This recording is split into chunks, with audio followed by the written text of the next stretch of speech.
Class 10th chapter first. Chapter को शुरू करने से पहले कुछ बेसिक टर्म्स हैं उनको समझ लेते हैं ताकि जितने भी क्वेश्चंस हैं हमारे इस चैप्टर में उनको हम आसानी से सोल्व कर सकें बिना किसी कन्फ्यूज़न के। तो सबसे पहले हमें ये पता होना चाहिए कि रियल नंबर्स क्या होते हैं। रियल नंबर्स क्या होते हैं कि जितने भी हमारे पास मैथ्स में नंबर हैं, जितने भी हम पढ़ते हैं डिजिट्स, वो जिनको हम एक तो रियल लाइन पे शो कर सकें। ठीक है, रियल लाइन हमारे पास क्या होती है, ये हमारे पास 0 पॉइंट है, इस तरफ हमारे पास जितने भी नंबर होंगे वो होंगे पॉजिटिव, इस साइड जितने भी नंबर होंगे वो होंगे हमारे पास नेगेटिव। ठीक है, यानी कि जिस भी नंबर को हम इस नंबर लाइन पे शो कर सके वो हमारे पास रियल नंबर होंगे। यहाँ पे हमने मान लिया कि x कोई रियल नंबर है। ठीक है, यानी कि इसकी वैल्यू कहाँ पे लाई करेगी, -इन्फिनिटी से +इन्फिनिटी। जो हमारे पास रियल नंबर है वो बहुत सारे टाइप्स के नंबर से मिलकर बने होते हैं। ठीक है, जैसे कि natural number, whole number, rational number, irrational number and integers. एक बार इनको भी समझ लेते हैं कि हमारे पास जो नेचुरल नंबर है वो क्या होते हैं, whole number, rational, irrational, integers क्या होते हैं। जो हमारे पास नेचुरल नंबर है वो हमारे पास +1 से लेके +इन्फिनिटी तक, जैसे कि +1, +2, +3, +4 up to so on +infinity. इन्हीं को हम काउंटिंग नंबर्स भी बोलते हैं। होल नंबर क्या है कि जैसे नेचुरल नंबर में हम 0 और ऐड कर दें तो हमारे पास उसको होल नंबर बोल देंगे, यानी कि 0, +1, +2, +3 up to so on +infinity. उसके बाद एक हमें कन्फ्यूज़न होती है कि प्राइम नंबर और कंपोजिट नंबर क्या होते हैं। ठीक है, उसको देखते हैं। जैसे प्राइम नंबर को देखते हैं, प्राइम नंबर क्या होते हैं हमारे पास, यानी कि जिसके केवल 2 ही फैक्टर हों। ठीक है, हैविंग ओनली 2 फैक्टर्स। एक तो वो अपने आप खुद का फैक्टर होगा और एक 1। ठीक है, जैसे 5 है हमारे पास, 5 का फैक्टर क्या क्या हो सकता है, 1 एंड 5। जो हमारे पास सबसे लिस्ट प्राइम नंबर है वो है क्या है, 2। जो ये 2 है यही सिर्फ एक इवन नंबर है जो प्राइम नंबर में आता है, बाकी जितने भी हमारे पास प्राइम नंबर है वो सारे ओड नंबर्स होते हैं। उसके बाद हम देखते हैं कंपोजिट नंबर्स। कंपोजिट नंबर्स क्या होते हैं, यानी कि जिसके 2 से ज़्यादा फैक्टर्स हों। ठीक है, यानी कि जो प्राइम नंबर ना हो या जिसके 2 से ज़्यादा फैक्टर्स हों। जैसे कि हमारे पास 6 है। ठीक है, 6 का फैक्टर हमारे पास क्या क्या हो सकता है, 3 है, 2 है और 1। ठीक है, यानी कि जो इसके फैक्टर्स है वो 2 से ज़्यादा है तो हमारे पास 6 क्या है कि कंपोजिट नंबर है। जो हमारे पास लिस्ट कंपोजिट नंबर है वो हमारे पास क्या है, 4। ठीक है, 4 के जो हमारे पास फैक्टर्स हैं वो क्या क्या हो सकते हैं, 1 है, 2 है और 4 है। ठीक है, उसके बाद हमारे पास आते हैं रैशनल नंबर। रैशनल नंबर क्या होते हैं कि जिन नंबर को हम p/q की फॉर्म में रिप्रेजेंट कर सकें। और जो हमारे पास इसकी एक कंडीशन होती है कि जो q है वो हमारे पास नॉट इक्वल्स टू 0 होना चाहिए। ठीक है, यानी कि अगर हमारे पास ये टर्म 0 हो जाएगी तो हमारे पास वो रैशनल नंबर नहीं बचेगा। जितने भी हमारे पास पॉजिटिव नेगेटिव इंटीजर्स हैं इवन इंक्लूडिंग 0 वो हमारे पास क्या होंगे, rational number. Terminating decimal and recurring decimal. Terminating क्या होते हैं कि इसके एक डेफिनेट वैल्यू के बाद वो उसकी जो रिपीटेशन है हमारे पास डिजिट्स की वो बंद हो जाए, जैसे कि 1.26 है, 1.9 की एक जो एग्जैक्ट वैल्यू थी। ठीक है, और जो हमारे पास रिकरिंग डेसिमल है वो क्या होते हैं कि जिसमें एक नंबर है वो बार बार रिपीट हो, जैसे हमारे पास ये एग्जाम्पल है 1.77777 and up to so on. ठीक है, ये हमारे पास क्या है, एक ही जो डिजिट है वो बार बार रिपीट पे होगी। इसको हम ऐसे भी लिख सकते हैं 1.7 बार, यानी कि इसका मतलब क्या है कि जो 7 है वो बार बार रिपीट हो रहा है हमारा। इसके बाद है हमारे पास इरेशनल नंबर, यानी कि जितने भी नंबर हैं अदर देन रैशनल। ठीक है, यानी कि रैशनल नंबर को छोड़ के जितने भी हमारे पास नंबर रह गए वो हमारे पास क्या होंगे, इरेशनल नंबर। जैसे कि है 1.357291। ठीक है, एक इसकी क्या खास बात होगी कि जो इरेशनल नंबर है ना ही तो वो टर्मिनेटिंग होंगे ना ही वो रिकरिंग होंगे। एक जो हमारे पास इरेशनल नंबर है उनकी खास प्रॉपर्टी क्या है कि वो ना ही तो टर्मिनेटिंग होंगे ना ही रिकरिंग होंगे। ठीक है, और एक ही क्या है कि एग्जैक्ट वैल्यू नहीं देंगे। ठीक है, जैसे कि हमारे पास पाई है, पाई क्या की वैल्यू कितनी होती है, 22/7। ठीक है, यानी कि 3.14। ठीक है, जो हमारे पास पाई की वैल्यू है एग्जैक्ट वैल्यू नहीं होती। ठीक है, यानी कि जो इरेशनल नंबर है वो एग्जैक्ट वैल्यू भी नहीं देंगे ना ही वो टर्मिनेटिंग होंगे, यानी कि किसी डेफिनेट नंबर के बाद वो स्टॉप हो जाए। ठीक है, ये टर्मिनेटिंग नंबर नहीं होंगे और ना ही ये रिकरिंग, ना ही ये है कि जैसे 4 इसमें जो पाई की वैल्यू इसमें बार बार रिपीट पे हो। ठीक है, जो ऐसे नंबर जो ना तो टर्मिनेट हों किसी डेफिनेट डिजिट के बाद और ना ही रिपीट हो रही हो कोई डिजिट जिसमें, और ना ही वो एग्जैक्ट वैल्यू प्रोवाइड करें, तो हमारे पास ऐसे नंबर क्या होंगे, इरेशनल नंबर। ठीक है, एक हमारे पास होते हैं इंटीजर्स। इंटीजर्स क्या होते हैं, इंटीजर्स 2 टाइप्स के होते हैं, positive integers and negative integers. जो पॉजिटिव इंटीजर्स है वो हमारे पास क्या होंगे, जितनी पॉजिटिव डिजिट्स हैं। ठीक है, जैसे +1 +2 +3 +4 up to so on plus infinity. और जो नेगेटिव इंटीजर्स है वो क्या होंगे, हमारे पास जितने भी नेगेटिव डिजिट्स हैं, जैसे -1 -2 -3 -4 up to so on negative infinity. ठीक है, हमारे पास इरेशनल नंबर है वो क्या होंगे, यानी कि जो ना तो किसी डेफिनेट वैल्यू के बाद टर्मिनेट हो जाए, ठीक है, यानी कि एंड हो जाए, और ना ही कोई उनमें एक जो डिजिट है वो बार बार रिपीट पे हो, और ना ही हमें एग्जैक्ट वैल्यू प्रोवाइड कराएं। ठीक है, तो ऐसे नंबर हमारे पास क्या होंगे, इरेशनल नंबर। चलिए अब शुरू करते हैं। जो हमारा फर्स्ट चैप्टर है उसमें दी गई यूक्लिड डिवीजन लेमा और यूक्लिड डिवीजन थ्योरम। जो हमारे पास यूक्लिड है वो क्या है, एक साइंटिस्ट का नाम है, और डिवीजन क्या है कि जो इसमें हमारे पास जितने भी क्वेश्चन होंगे डिविजिबिलिटी की बात होगी, ठीक है, जिसको हम भाग भी बोलते हैं, और लेमा यानी कि स्टेप्स, यानी कि किसी भी दिए क्वेश्चंस को हम स्टेप बाय स्टेप कैसे सोल्व करते हैं, ठीक है, उसके डिवीजन को। हमारे पास ए एंड बी दो पॉजिटिव इंटीजर्स हैं, ठीक है, तो ये कंडीशंस क्या सेटिस्फाई करेंगे, A is equals to B into Q plus R. ठीक है, जो ए है हमारे पास वो क्या होगा, डिविडेंड, ठीक है, और जो बी है वो हमारे पास क्या होगा, डिवीज़र, और जो क्यू है वो हमारे पास क्या होगा, कोशेंट, और जो हमारे पास आर है वो क्या है, रिमाइंडर। ठीक है, यानी कि जो ए है वो है डिविडेंड, बी है डिवीज़र, क्यू को हम बोलते हैं कोशेंट, और आर है हमारे पास रिमाइंडर। तो अब हम इसी यूक्लिडेड डिवीजन लेमा को एक एग्जांपल की हेल्प से देखते हैं। जो हम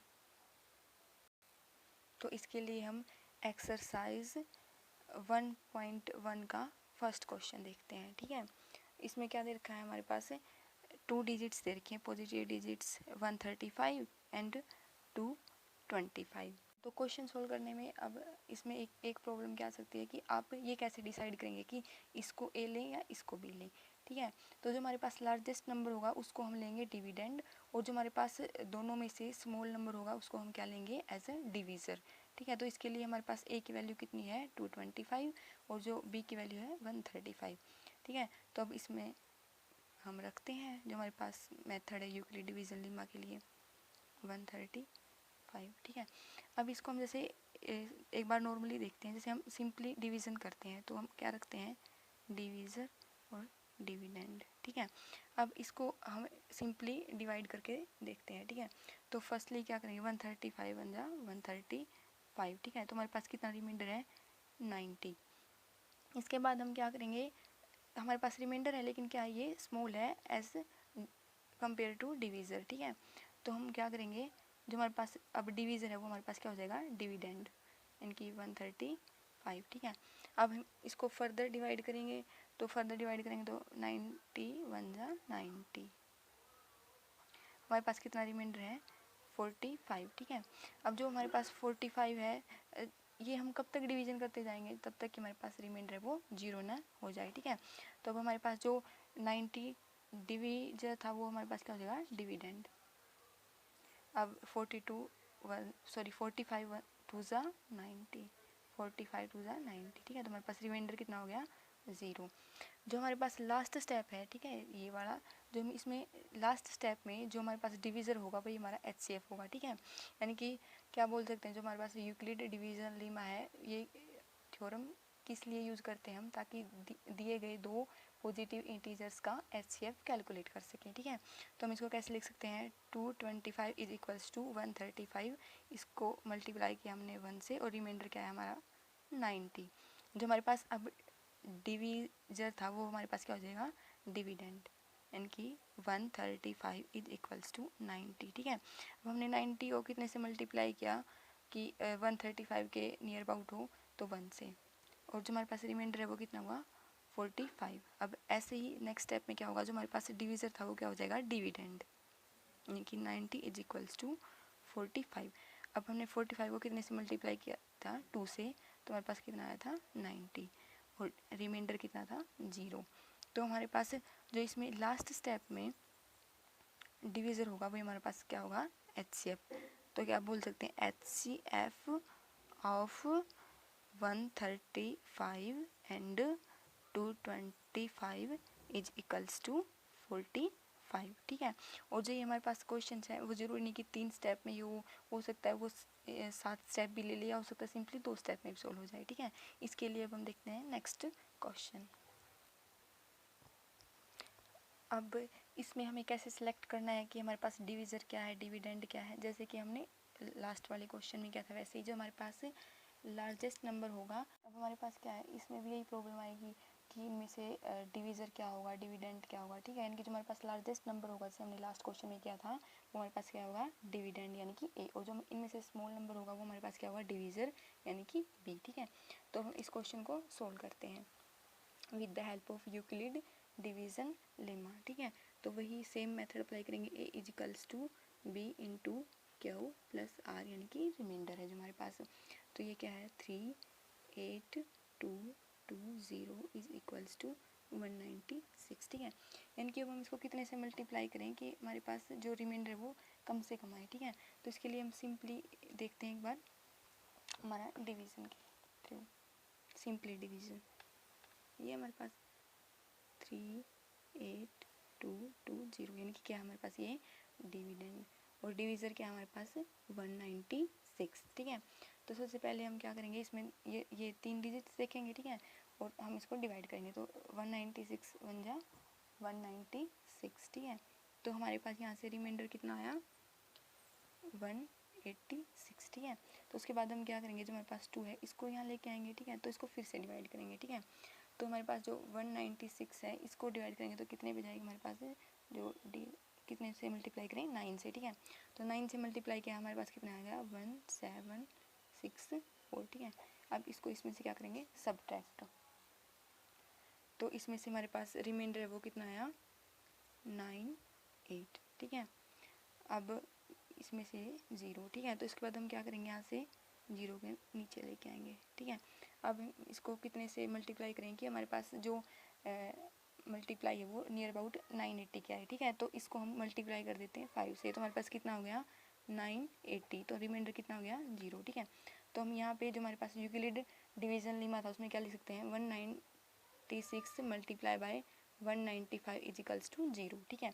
तो इसमें इस जैसे देखा हमने क्वेश्चन सिर्फ सिंपली एक स्टेप में सोल्व हो गया, तो हमारे पास जो डिवीज़र इसमें कितना है, 196, ठीक है।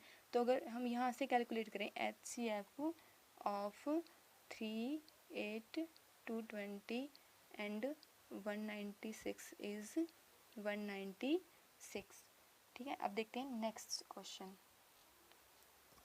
इसके बाद हम देखते हैं नेक्स्ट क्वेश्चन, यानी कि फर्स्ट जो क्वेश्चन उसका थर्ड पार्ट, ठीक है। अब इसमें वही सेम, अब देख सकते हैं हम इसमें ए और बी क्या होगा, ये हमारे पास क्या होगा, ए यानी कि डिविडेंड, और ये हमारे पास जो स्मॉल वैल्यू क्या होगी, बी यानी कि डिवीज़र। अब इसको सोल्व करते हैं, यानी कि 867 इज इक्वल्स टू 225, ठीक है। अब इसको सिंपली भी हम डिवीज़न से देखते हैं एक बार, सिंपली डिवीज़न से 867 225, ठीक है। अब हम इसको कितने से मल्टीप्लाई करें कि जो हमारे पास मल्टीप्लाई के बाद आंसर है वो नियर अबाउट 867 क्या है। तो हम इसको कितने से मल्टीप्लाई करेंगे, 3 से, ठीक है। तो कितना आएगा, 765, ठीक है। उसके बाद हमारे पास रिमाइंडर कितना हुआ, 102, ठीक है, यानी कि 102, ठीक है। अब हमारे पास जो रिमाइंडर है तो इसे इसलिए हमें पता है कि कब तक डिवाइड करना है, तब तक कि हमारे पास रिमाइंडर 0 ना हो जाए, ठीक है। तो हमारे पास जो, तो इसमें हमारे पास क्या होगा, जो हमारे पास डिवीज़र था वो क्या बन जाएगा, डिविडेंड, ठीक है। तो हम 102 को कितने से मल्टीप्लाई करें कि हमारे पास जो आंसर है वो नियर अबाउट 225 क्या है, ठीक है। तो हम इसको क्या करेंगे, 1 से मल्टीप्लाई करेंगे, ठीक है। तो हमारे पास क्योंकि 2 से मल्टीप्लाई करेंगे तो वो पॉसिबल नहीं है, ठीक है। तो हमारे पास रिमाइंडर 102, ठीक है। 1 से मल्टीप्लाई कितना होगा, 102, तो हमारे पास 51 आ गया हमारे पास रिमाइंडर, ठीक है। तो हम क्या करेंगे, जो हमारे पास डिविज़र था क्या होगा, अगेन डिविडेंड, ठीक है। तो 51 2 जा 102, यानी कि रिमाइंडर 0, ठीक है। तो इसमें क्या करेंगे, सेम हमारे पास जो यूक्लिड डिवीज़न लेमा था उसमें वैल्यू पुट करेंगे, ठीक है। इनके 225 को 3 से मल्टीप्लाई किया तो हमारे पास रिमाइंडर कितना, 102। हमारे पास जो डिवीज़र था क्या हुआ, डिविडेंड, यानी कि 225 इज इक्वल्स टू, अब जो हमारे पास रिमाइंडर था वो क्या हुआ हमारे पास, डिवीज़र, ठीक है। इसको हम कितने से मल्टीप्लाई किया था, 1 से, रिमाइंडर कितना आया था, 51। अगेन थर्ड स्टेप में क्या होगा हमारे पास, जो हमारे पास डिवीज़र था वो क्या हो गया, डिविडेंड, ठीक है। जो रिमाइंडर था क्या हो गया, डिवीज़र। इसको हमने कितने से मल्टीप्लाई किया था, 2 से, रिमाइंडर कितना आया था, 0, ठीक है। तो अब हमारे पास ये लास्ट स्टेप था और हमने क्या पढ़ा अब तक कि लास्ट स्टेप में जो हमारे पास डिवीजन हुआ वही क्या हुआ HCF, ठीक है। तो यहाँ से हम क्या बोल सकते हैं कि 867 यानी कि HCF of 867 and 225 is equals to 51, ठीक है।